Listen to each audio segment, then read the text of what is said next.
Psalm 125, ein Heimkommenlied.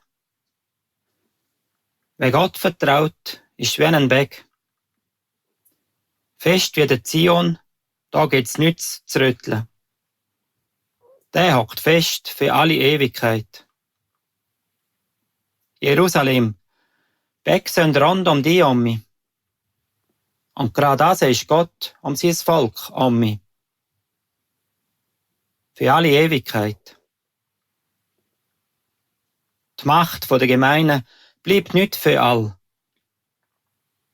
Über den Heimat der Gerechten. Sonst würde zuletzt die Gerechten sich auch noch vergreifen am Missbrauch der Macht. Den Tapferen soll es doch besser gehen. Und das eben, wo ehrlich leben. Gerade das eben, wo sich alle durchbeschissen können, lässt Gott am Ende die Beschissenen sehen. Halleluja, lass über die Menschheit Frieden kommen.